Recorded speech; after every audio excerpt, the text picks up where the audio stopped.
ہوں۔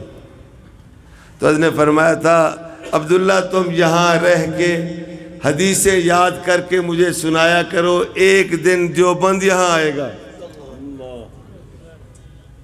کہتے ہیں میری ابھی داڑھی نہیں آئی تھی، 16 سال عمر تھی اس وقت، سوچ میں پڑ گیا دیوبند آئے گا یہاں۔ لیکن ولی کی زبان سے الفاظ نکلے تھے، اللہ کا کوئی نیک بندہ اگر اللہ کی ذات پہ اعتماد کرتے ہوئے کوئی بات کہتا ہے، اللہ اس کی زبان کی بھی لاج رکھے تھے۔ نہیں، حضرت عمر بات کرتے ہیں، رائے دیتے ہیں، اللہ اس کی تائید میں قرآن اتارتے ہیں۔ بولیں گے آپ؟ آقا صلی اللہ علیہ وسلم بیت اللہ کا طواف فرما رہے ہیں۔ میری دعا ہے کہ اس مشکات کی آخری حدیث کے درس میں جمع ہونے والے ہم سب کو اللہ یہ شرف بخشے کہ ہم بیت اللہ کا طواف کریں۔ طواف فرما رہے ہیں، حجر اسود سے گزر کر جب مقام ابراہیم سے گزر ہوا، مقام ابراہیم وہ پتھر ہے جس پتھر پہ کھڑے ہو کر سیدنا ابراہیم علیہ السلام نے بیت اللہ کی تعمیر کی تھی۔ حضرت عمر رضی اللہ تعالیٰ عنہ عرض کرنے لگے، آقا میرے دل میں خواہش ہے، آرزو ہے کہ مقام ابراہیم پر 2 رکعت نماز ادا کروں۔ کہتے ہیں کہ ابھی حضور طواف ختم فرما کے حتیم میں تشریف فرما ہے کہ وحی کے آثار ظاہر ہوئے۔ جب وحی آتی تھی وحی کا اتنا بوجھ ہوتا تھا کہ آقا کے شان مبارک جھک جایا کرتے تھے۔ جب افاقہ ہوا، آقا صلی اللہ علیہ وسلم نے پیشانی مبارک سے پسینہ مبارک صاف فرمایا اور فرمانے لگے، عمر مبارک ہو، جس بات کی تو خواہش کر رہا تھا اللہ نے اسے قرآن بنا کے بھیج دیا۔ قرآن اترا وَاتَّخِذُوا مِن مَّقَامِ إِبْرَاهِيمَ مُصَلًّى۔ اے محبوب قیامت تک آنے والا حاجی، حج کرنے والا، عمرہ کرنے والا، طواف کرنے والا جب تک مقام ابراہیم پر دگانا نہیں پڑے گا اس کا طواف مکمل نہیں ہوگا۔ حضور علیہ السلام عمر رائے دے رہے ہیں، اللہ عمر کی رائے کی تائید میں قرآن اتارے۔ ایک مرتبہ میرے والد مولانا عبداللہ درخواستی رحمہ اللہ، بیماری کا وقت ہے، وفات سے 2-3 سال پہلے کی بات ہے،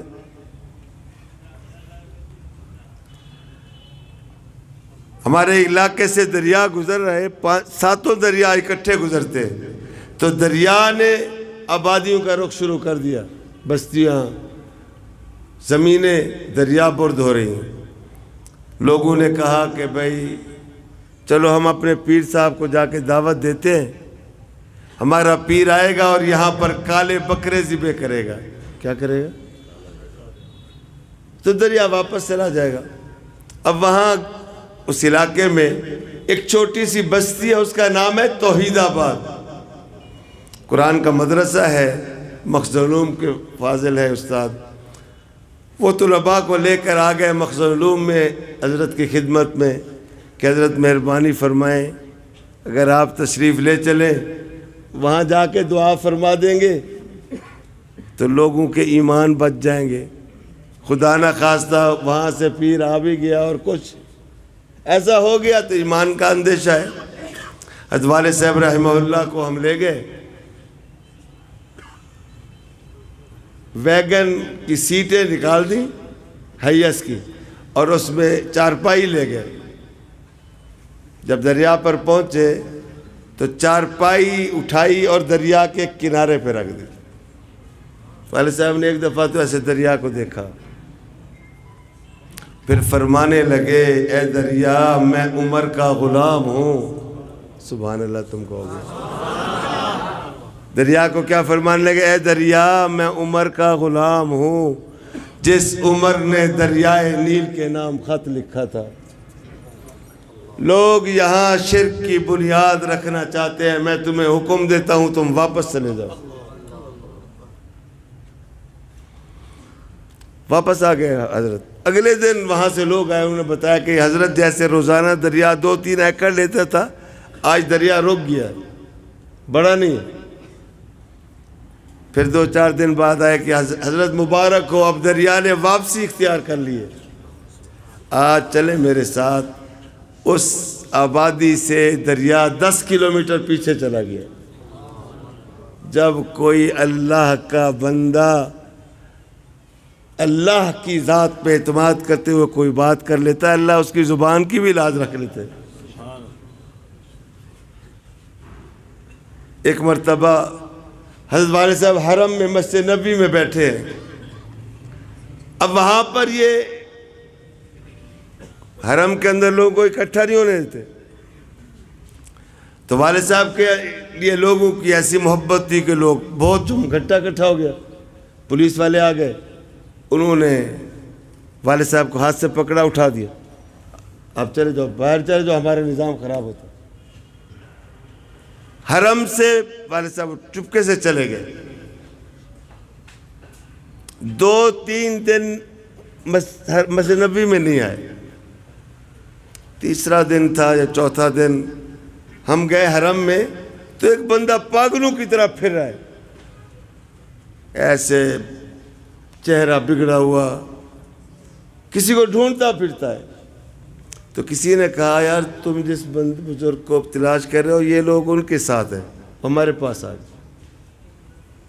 بھائی وہ بزرگ کہاں ہے؟ بھائی وہ تو فلاں جگہ رباط میں ہے، مجھے وہاں لے چلو۔ اب وہ وہاں جا کے دھاڑے مار کے رونے لگا۔ انہوں نے کہا مہربانی کرو، خدا کے لیے میرے ساتھ چلو، حضور کے روضے پر میری سفارش کر دو۔ 3 راتوں سے مجھے حضور غصے سے فرما رہے ہیں تو نکل جا، مدینے رہنے کا حقدار نہیں ہے، تو نے میرے دوست کو مسجد سے نکالا، خدا کے لیے چلو میرے لیے حضور سے سفارش کر دو۔ حضرت تشریف لے آئے، سلام عرض کرنے کے بعد اس کے لیے سفارش کی۔ روزے پہ تو وہی جاتا ہے نا جس کا یہ عقیدہ ہے کہ حضور وہاں موجود ہے، بولیں گے۔ وہاں جا کے سلام کہو تو حضور سلام سنتے بھی ہیں، جواب بھی بولیں گے آپ۔ اور اگر آپ یہاں سے مرکزی جامع مسجد سے درود پڑھے تو آپ کا درود حضور تک کون پہنچاتا ہے؟ بولیں گے فرشتے پہنچاتے، نام لے کر فرشتے نام لیتے ہیں کہ مرکزی جامع مسجد کا فلاں کا بیٹا آقا آپ کی خدمت میں اس نے درود کا تحفہ بھیجا ہے۔ کیا بھیجا ہے؟ جتنی دفعہ درود پڑھیں گے اتنی دفعہ وہ آپ کا نام لے گا، بولو نا۔ 1 سال آپ نے درود پڑھا تو 1 سال وہ آپ کا نام لیتا رہے گا، 10 سال 20 سال۔ اگر آپ دنیا میں کسی بندے کو 2 4 8 دفعہ گفٹ یا ہدیہ دے وہ آپ کا نام نہیں بھولتا، تو کیا قیامت کے دن آپ نے جو حضور کو 20 30 سال گفٹ بھیجے تو کیا قیامت کے دن حضور آپ کا نام بھول جائیں گے؟ بولو۔ بلکہ حضور فرشتوں سے فرمائیں گے، حوض کوثر تقسیم فرماتے ہوئے فرشتوں سے فرمائیں گے کہ فلاں بندہ جس نے 10 20 30 سال روزانہ مجھے درود کا تحفہ بھیجا کرتا تھا، مجھے نظر نہیں آ رہا، ذرا اس کو دیکھو کہاں ہے، لے آؤ اس کو میرے پاس، آج اسے میں اپنے ہاتھ سے حوض کوثر پلاتا ہوں۔ دعا ہے کہ پروردگار عالم یہ شرف مجھے اور آپ کو بخشے کہ اس دن یہ اعزاز ہمیں ملے کہ ہمیں حضور بلا کر اپنے ہاتھ سے حوض کوثر پلائے۔ آقا صلی اللہ علیہ وسلم کی محبت جزو ایمان ہے، کہہ دو بے شک۔ علماء دیوبند کا عقیدہ یہ ہے جس کے دل میں حضور کی محبت نہیں وہ مسلمان ہی نہیں ہے۔ میں کہتا ہوں مجھے حضور سے محبت ہے،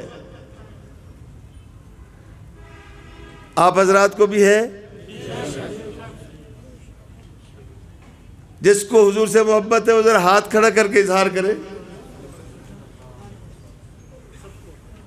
میں کہتا ہوں مجھے زیادہ ہے، آپ کیا فرماتے ہیں؟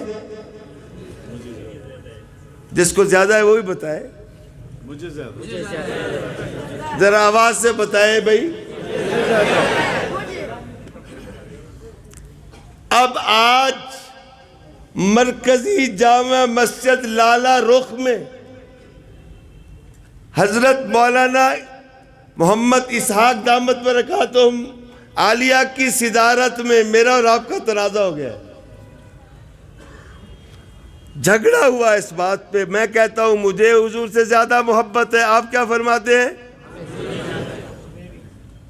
اب اس جھگڑے کا فیصلہ کون کرے گا؟ جس ذات کے بارے میں جھگڑا ہوا ہے فیصلہ تو وہی فرمائیں گے نا، بولو یار، وہ کہاں ہے؟ بولو، چلو مدینے، چلو مدینے چلتے حضور کے پاس جا کے درخواست کرتے۔ تو کون جائے گا؟ وہی جائے گا جس کا عقیدہ ہوگا کہ حضور مدینہ میں ہے، حیات ہے، بولیں گے مدینہ میں ہے، حیات ہے، سلام کا جواب دیتے ہیں، بولیں گے آپ، بولیں گے؟ میں نہیں کہہ رہا، مسجد نبوی ہے، ایک 35 سال ایک نوجوان کی عمر ہے، مولانا غور کریں گے اس بات۔ عشاء کی نماز مسجد نبوی کے امام کے پیچھے ادا کرنے کے بعد وہ نوجوان حضور کے روضے پہ آتا ہے، کہتا ہے الصلاة والسلام علیک یا سیدی یا رسول اللہ۔ ہزاروں کا مجمع ہے، کہتے ہیں جیسے اس نوجوان نے سلام عرض کیا، روضہ پاک سے آقا امام الانبیاء خاتم الانبیاء جناب محمد الرسول اللہ صلی اللہ علیہ وسلم نے فرمایا وعلیکم السلام یا ولدی، اے میرے بیٹے، میرے بھی تجھ پہ سلام ہو۔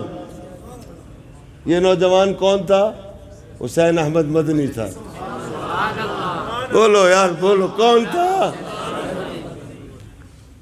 ایک اور بوڑھا 80-90 سال عمر ہے، وہ بھی عشاء کی نماز ادا کرنے کے بعد حضور کے روضے پہ جا کے کہتا ہے الصلاة والسلام علیک یا سیدی یا حبیب اللہ،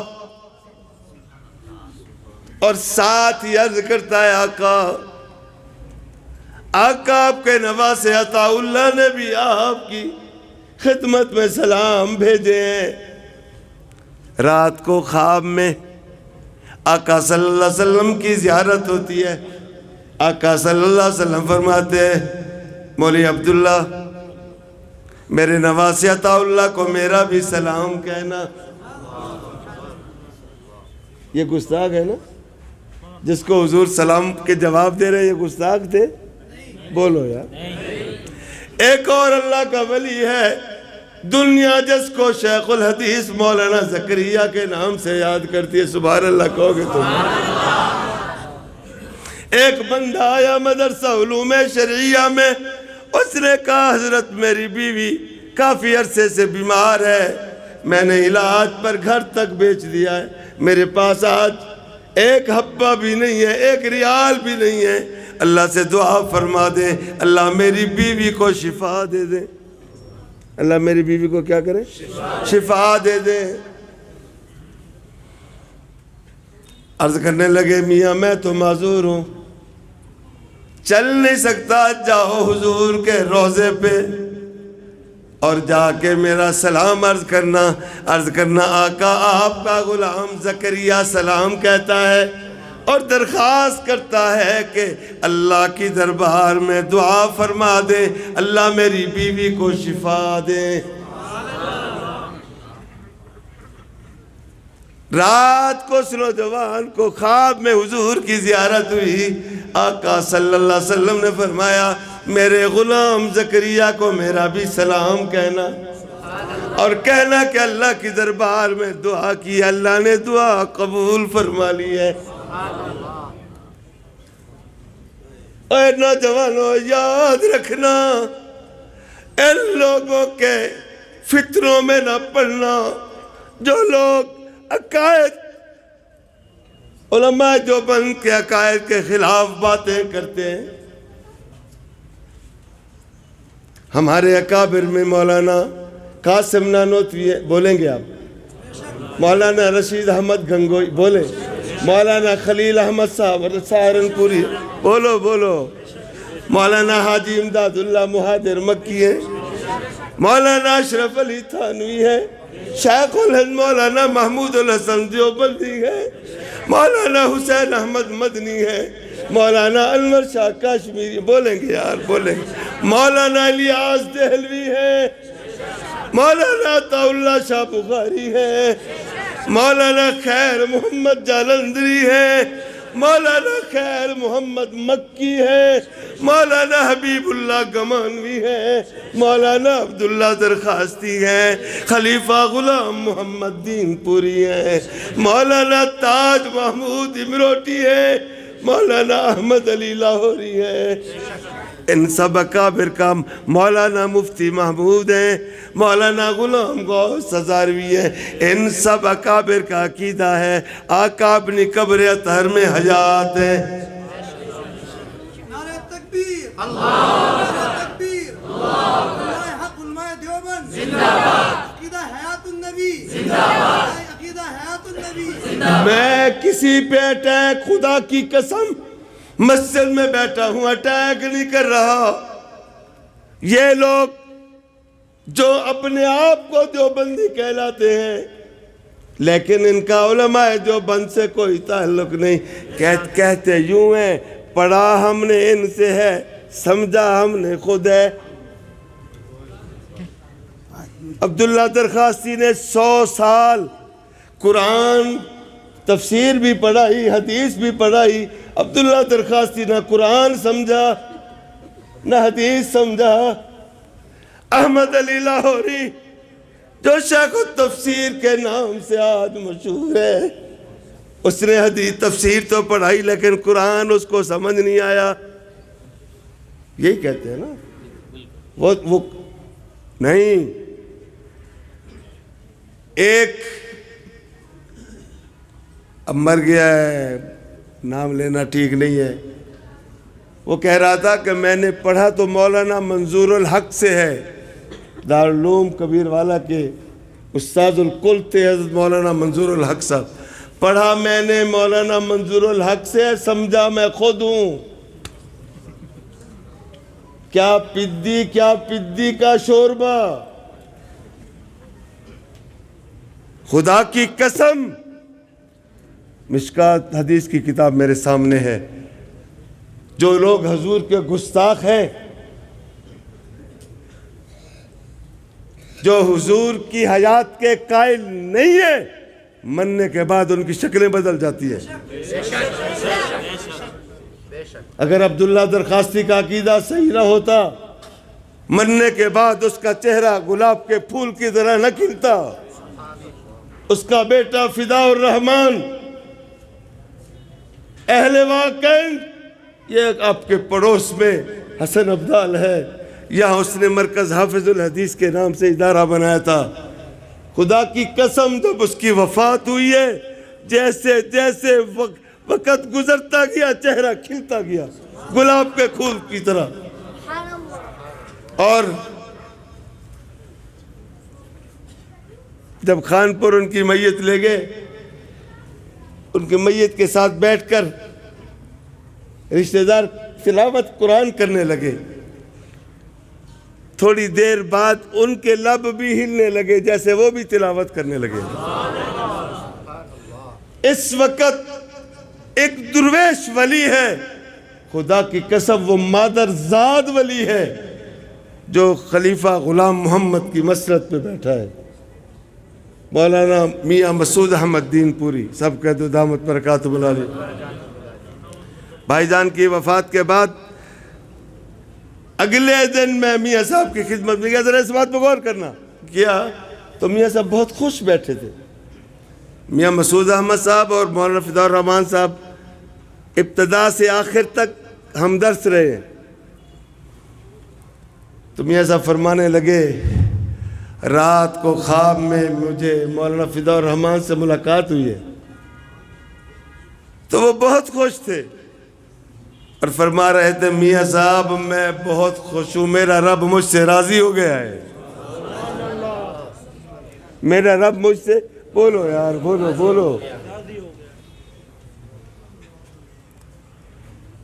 ایک گستاخ رسول، اس کو موت آئی مدینے میں، دفن کیا بقیع میں، جنازہ، ذرا غور کرنا اس پر، جنازہ اس کا مسجد نبوی میں، امام مسجد نبوی نے پڑھایا۔ دفن کرنے کے بعد جب قبر بند ہو گئی تو ایک بندے نے ایسے ہاتھ جھاڑا، اس نے کہا، یار میری تو گھڑی گر گئی ہے، میری 2 لاکھ ریال کی گھڑی تھی۔ گورکن کو کہا، اس نے مٹی ہٹا کے وہ جو سیمنٹ کی چاٹی ہوتی ہٹائی تو کفن کے اوپر گھڑی موجود تھی، گری ہوئی تھی۔ اب جب ہم میت کو دفن کرتے ہیں تو جب ہم قبر بند کر رہے ہوتے ہیں تو پھر وہ کفن کو جو گرہیں لگی ہوتی ہے کھول دیتے ہیں نا، بولیں گے یار، کھول دیتے ہیں نا، تو وہ کھول دی تھی نا۔ اب جب وہ تو کھلا ہوا ہے کفن، گھڑی اٹھائی، اب جب اس گھڑی والے بندے کی نگاہ پڑی تو جس میت کو دفن کیا تھا وہ تو مرد تھا، لیکن اب جب وہ گھڑی اٹھا کے دیکھتا ہے تو وہ عورت ہے۔ کون ہے؟ اب دوسرے لوگوں کو بھی انہوں نے کہا، بھائی ہم نے جو میت دفن کی ہے یہ تو نہیں تھی۔ وہ بندہ جس کی گھڑی گری تھی وہ جرمنی سے آیا تھا، اس نے کہا کہ یہ لڑکی نو مسلمہ ہے، میرے ہاتھ پہ اس نے کلمہ پڑھا تھا، پھر یہ قرآن پڑھتی رہی میرے پاس، یہ فوت ہو گئی، ان کے رشتہ داروں نے اس کا بائیکاٹ کر دیا، ہمارے عورتوں نے اس کو غسل دے کر کفن پہنایا، ہم نے اس کو جنازہ پڑھ کے جرمنی میں دفن کیا تھا۔ کہاں دفن کیا تھا؟ اب یہ لوگ سب جب بات ہوئی تو ایک ساتھی نے کہا، یار سمجھ نہیں آ رہی بات، چلو حضرت مدرسہ علوم شریعہ میں حضرت شیخ الحدیث مولانا زکریا موجود ہیں، حضرت سے جا کے یہ واقعہ بیان کرتے گئے۔ حضرت کو جب بتایا تو حضرت نے سوال فرمایا اپنے مریدین سے، بھئی یہ بندہ جو جرمنی سے آیا ہے اس نے کب جانا ہے؟ انہوں نے کہا، جی میرے 4 دن بعد میری فلائٹ۔ تو آپ نے فرمایا، بھئی تم میں سے کسی بندے کے پاس کوئی یورپ کا ویزا ہے؟ یورپ کے 41 ملک ہیں، ایک تو انگلینڈ ہے، اس کے علاوہ 40 ملک ہیں۔ اگر کسی کے پاس ان 40 ملکوں میں سے کسی ایک کا ویزا ہو تو وہ 40 ملکوں میں جا سکتا ہے، اس کو شینگن ویزا کہتے ہیں۔ نے کہا، جی ہمارے پاس 3-4 ساتھیوں نے کہا ہے۔ حضرت نے فرمایا، ایسا کرو، اس مہمان کے ساتھ اپنی سیٹ کرا لو جرمنی کی، وہاں جا کے دیکھ کر آؤ۔ یہ لوگ چلے گئے۔ اب باہر قبرستان جو ہوتے ہیں نا، وہاں پر تختی لگی ہوتی ہے، قبر پر نام بھی لکھا ہوتا ہے، لیکن قبر نمبر بھی ہوتا ہے، قبر کا، اور اس قبرستان کے باہر ایک دفتر ہوتا ہے، وہاں رجسٹر ہوتا ہے، اس رجسٹر میں بھی ان کا اندراج ہوتا ہے۔ اس نمبر کے حساب سے جا کے اس قبر کو کھودا تو جس بندے کو یہاں مدینہ میں دفن کیا تھا اس کی میت وہاں چلی گئی۔ جو عاشق ہوتا ہے، ذرا غور کرنا، جو عاشق ہوتا ہے اس کو موت جہاں بھی آئی اس کی میت کہاں منتقل ہوتی ہے؟ بولیں گے آپ، بولیں گے. اور جو گستاخ ہو اگر اس کو مدینے بھی موت آئے تو مدینے کی دھرتی اس کو قبول نہیں کرتی. دعا ہے اللہ میں حضور کا سچا عاشق بنا دے. آمین کہو. تم عاشق بننا چاہتے ہو جی؟ سچے یا نام کے؟ جی سچا عاشق کا کون سا ہوتا ہے؟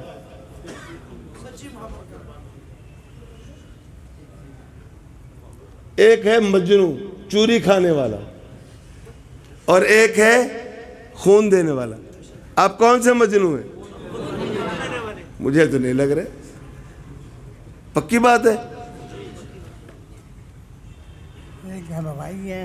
ایک شہدائی ہے. دعا ہے کہ اللہ ہم سب کو شہدائی بنائے. آمین. حضور کا سچا عاشق بنائے. حضور کا عشق، حضور کی محبت، حضور کا تعلق، یہ ہمارے لیے معیار ہے. دعا ہے کہ اللہ ہمیں وہ نسبت عطا فرمائے کہ اس نسبت کے صدقے قیامت کے دن حضور ہماری شفاعت فرما دے.